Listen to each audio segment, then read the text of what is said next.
Bienvenue au Candid Cottage. En moins d'1 an, vous êtes déjà 1000 abonnés sur ma chaîne et j'ai vraiment du mal à réaliser ça. Merci beaucoup pour tout votre soutien, votre présence derrière toutes mes vidéos. Je suis heureuse que vous fassiez tous partie du Candid Cottage.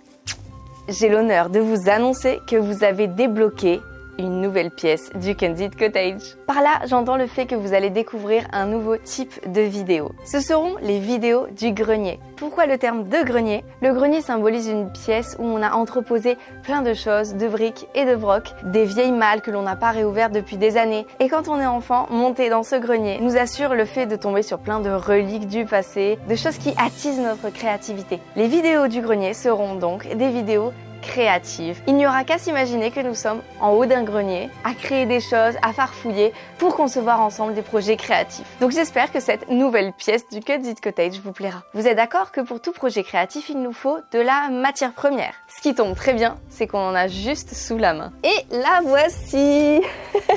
Tricot est donc à notre service dans cette vidéo pour pouvoir créer quelque chose que l'un d'entre vous va remporter ensuite. Je vous explique comment tenter votre chance en fin de vidéo. On vous envoie plein d'amour avec Tricot. Notre vidéo va être coupée en plusieurs étapes. Tout d'abord, laver le mouton. Ensuite, il va falloir s'occuper de la laine, récolter la matière première, récompenser le mouton pour tous ses efforts, trouver une idée de création, lui donner vie et vous expliquer comment essayer de remporter ce petit cadeau. Vous êtes prêts? Allons-y!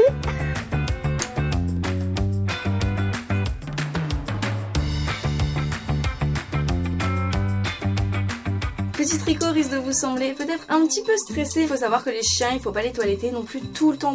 C'est pour ça qu'il est habitué, mais pas tant que ça. Donc à chaque fois, c'est un peu le moment spectaculaire pour lui. Mais il le passe haut la main, on le rassure vachement. Ensuite, il a toujours une petite récompense.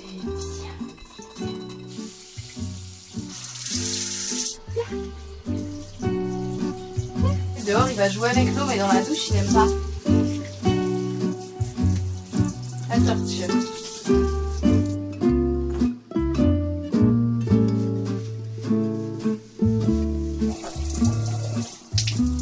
Il est là en mode bon, ok, ça va, j'ai des couilles, mais les pattes avant, quand même, peut-être pas là. Je crois que je t'ai sors maintenant. Je pense qu'il a bien mérité une petite croquette. Oh, tiens la croquette. Ouais. Oh, que t'es pas beau. C'est son petit moment de victoire.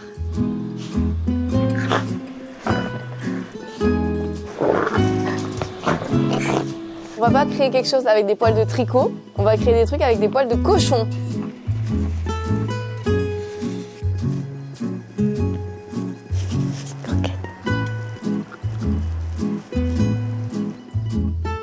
Maintenant c'est parti pour brosser la laine. J'utilise une brosse pour chat, parce que je trouve que ça fonctionne assez bien avec son poil bouclé.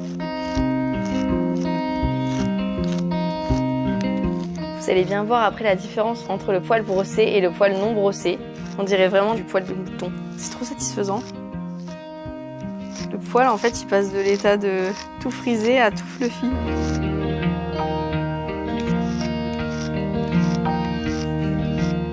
Et voilà Tricot, avec une tête de poule de soie. Il vous aime vraiment beaucoup parce que regardez la tête qu'il a pour vous. Il est tout fluff. La création qu'on va faire, elle lui ressemblera pas mal là en l'état. Vous verrez. Elle est grosse sa tête encore, j'ai l'impression que c'est sans fin. Le caniche est un chien qui ne perd pas naturellement ses poils. Il faut l'aider en le brossant. Regardez en fait la boule de poils qu'on a obtenue en le brossant intégralement. C'est pour ça qu'on est obligé de passer par la partie coupage de poils qui nous permet de le toiletter correctement et de faire en sorte qu'il ait un vrai bien-être. Donc maintenant, place pour la partie récolte de la matière première. T'es prêt? Ouais, regarde Tricot. C'est tes petits poils. On va essayer des ciseaux un peu plus pointus. Vérifie le matériel. Lesquels tu préfères? Ceux-là. Allez, on est parti pour cela. Ce sera moins long pour toi. Par contre, ça peut me blesser plus.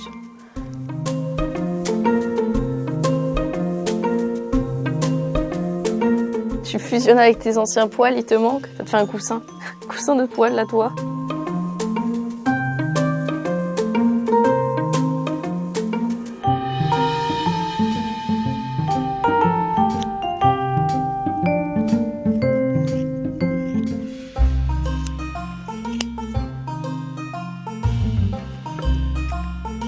On dirait un lion. Ah! Alors, un petit état des lieux. Ici, c'est tous les poils qu'on a déjà récoltés, qu'on va utiliser. Ensuite, ça, c'est le poil qui est donc brossé comme de la laine cardée. On voit l'aspect qui est différent du poil juste coupé. Et ici, c'est juste les poils qu'on va utiliser pour autre chose. Vous verrez ça tout à l'heure. C'est toi, c'est ton essence, l'essence de ton corps, ton enveloppe. C'est incroyable. Oh, j'ai envie de me rouler dedans. Non mais non, non pas toi. On attaque la petite tête. Je vais prendre les bourrons pour éviter tout accident. Oui, ça repart les ciseaux.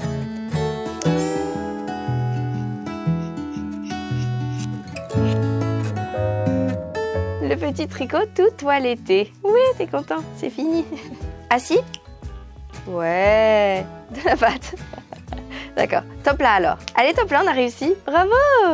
T'as de la pâte? Ouais, fais le beau. Allez, vraiment. Allez, fais le beau. Oh, c'est un petit fait le beau, ça, mon tricot. On va aller le féliciter en l'emmenant faire une petite balade. Tricot, tu veux faire la petite balade?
Vous vous souvenez des poils que je n'ai pas utilisés pour la création? Eh bien, ce sont ceux qui proviennent de zones que l'on pourrait considérer moins propres. Et ça, s'il y en a bien pour qui ça ne compte pas du tout, ce sont les oiseaux. Alors, comme à mon habitude, je me rends dans mon jardin pour leur en faire une offrande.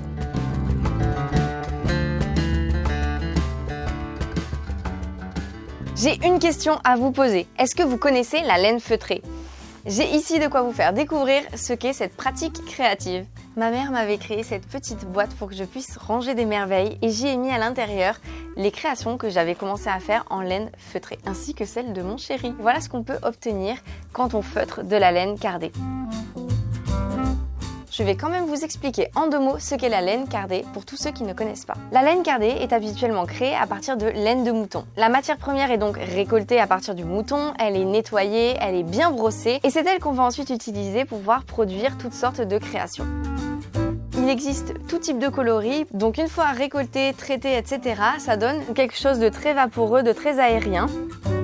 Et donc, comment on feutre, vous allez me demander, n'est-ce pas? Il faut utiliser 2 outils au minimum. Des aiguilles à carder qui sont constituées de petits harpons vraiment très discrets. Ce genre d'aiguille assez spécifique va permettre, en fait, quand on va piquer la laine, de regrouper la densité de la matière pour pouvoir avoir quelque chose de plus en plus compact. C'est une pratique assez simple, toutefois c'est assez long à réaliser parce qu'en fait on va devoir piquer longtemps jusqu'à obtenir quelque chose de compact. Ça demande aussi pas mal de matière, donc ça c'est une chose dont il faut avoir conscience avant de se lancer. Et la deuxième chose c'est que c'est assez dangereux entre guillemets. Les aiguilles sont extrêmement pointues, c'est pour ça que je recommanderais plutôt cet outil-là qui permet donc d'avoir une protection. On est plus efficace et plus rapide avec celui-ci. Par contre dès que vous attaquez les détails, c'est mieux d'avoir une aiguille simple pour être vraiment précis et savoir exactement où vous piquez. Le deuxième outil que je vous conseille d'utiliser, c'est des mousses.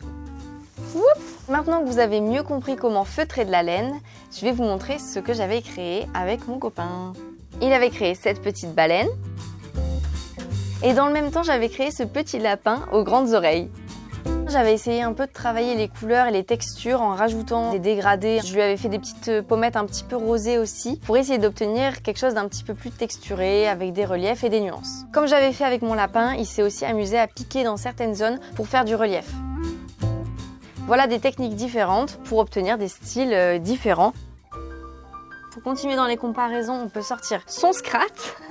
Pour ce personnage qui est assez gros, on ne voulait pas gaspiller trop de matière non plus. Ça n'empêche pas qu'il soit volumineux quand même, c'est juste une question de solidité aussi de la création. Après, une fois qu'elle est sur une étagère en décoration, je l'ai décapité. Qu'il soit dense ou pas, ça changera pas grand-chose. Il est décapité à nouveau. Oh là là, il souffre. Oups. Il est mort. Est-ce que, au pire, il peut tenir sa propre tête? On va faire ça. Ah! Rico, regarde, c'est moi. Regarde.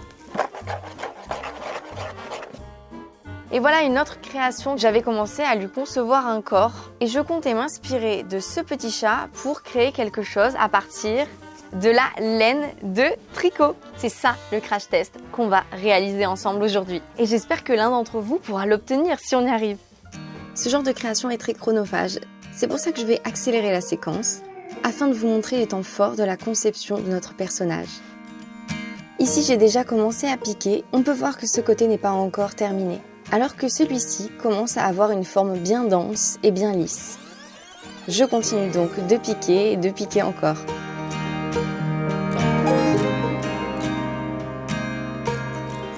Ici, je voulais vous montrer comment le fait de piquer permet de fusionner deux matières l'une avec l'autre. Regardez comment ça accroche bien. La base de la tête étant finie, il est temps de s'attaquer aux oreilles ainsi qu'au museau.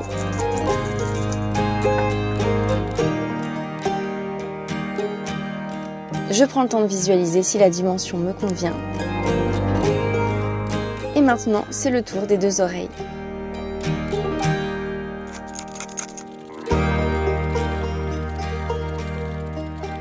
Je replie la matière afin d'épaissir le travail. À force de piquer, vous pouvez constater que les poils adhèrent à la mousse. Il est important de prendre du recul à chaque étape de la création pour voir si le travail convient. Pour assembler les oreilles à la tête, il suffit donc, encore une fois, de piquer. Je peaufine, je rajoute encore de la laine pour arrondir le derrière de la tête. Pendant ce temps, Petit Tricot est allé se reposer. C'est une pratique étonnante, car même si le processus est extrêmement long et répétitif, on se laisse facilement absorber par cette activité.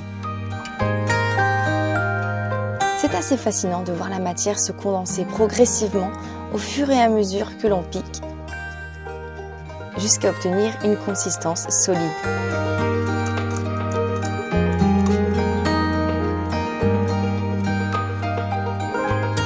Alors que je créais mécaniquement, j'ai laissé mon esprit vagabonder à Green Gables.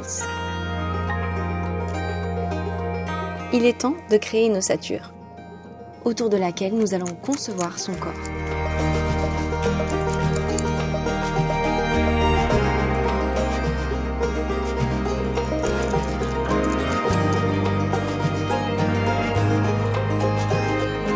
Son corps est enfin complet. Il ne reste plus qu'à perfectionner le picotage pour que le poil soit plus harmonieux. La technique que je préfère consiste à piquer de la laine jusqu'à obtenir de petits trous. À ce moment-là, il suffit de retourner le travail et le côté qui aura été en contact avec la mousse obtiendra une texture assez vaporeuse. Et c'est ça que l'on veut pour que notre petit ourson ait un côté pelucheux. Et il ne suffit plus que d'ajouter ce morceau de peau au reste du corps. Selon moi, toutes les créations prennent vie à partir du moment où on leur rajoute un regard. C'est donc le temps fort de la conception de notre ourson. Je creuse des orbites pour pouvoir y intégrer les yeux.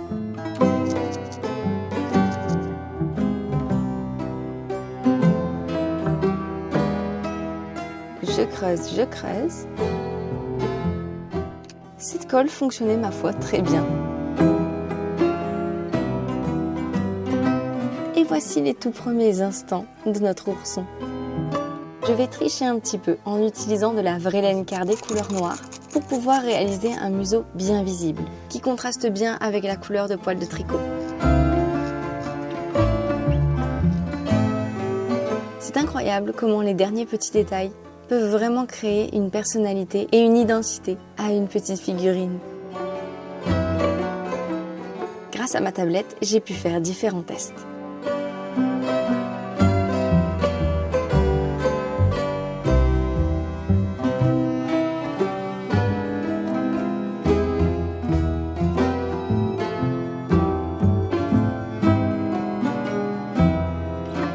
Et s'il y a un détail qui compte pour moi, c'est bien de lui ajouter un sourire.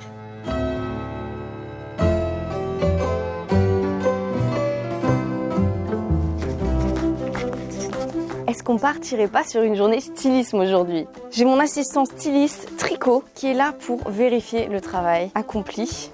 Je te présente le mini clone de toi. Est-ce que tu valides? Il est un peu différent de toi, c'est un bipède, quoique tu as des compétences de bipède de temps en temps, n'est-ce pas?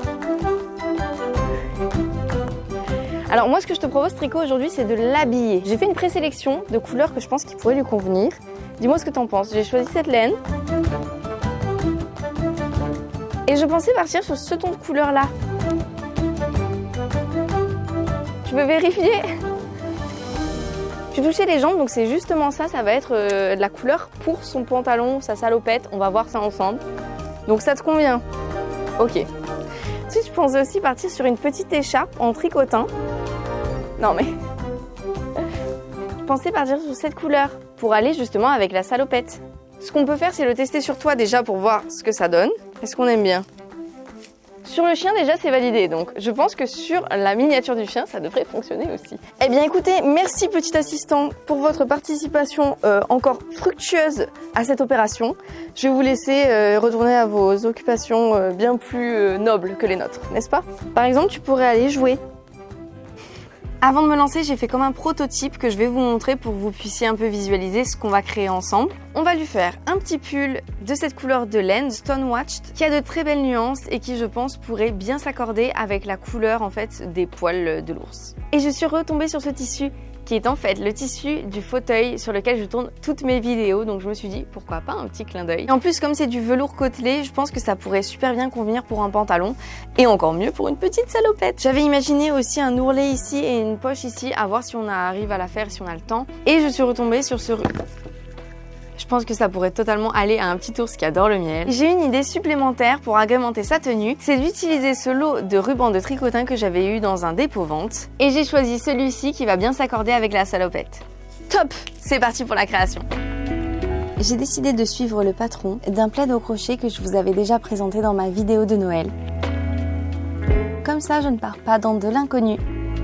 Et je suis à peu près sûre d'avoir un résultat qui me convient.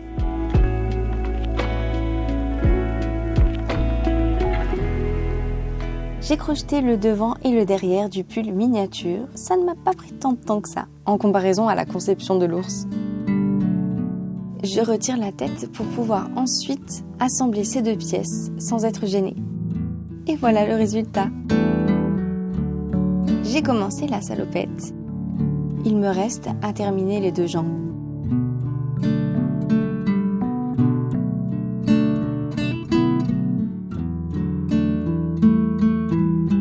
Je retourne le bas car il a évidemment été cousu à l'envers. Et je le mets sur mon petit ourson pour pouvoir ajuster. Et maintenant les amis, si vous permettez, je vous garde la surprise et je vous laisse découvrir notre première création du grenier.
Il a essayé de la croquer.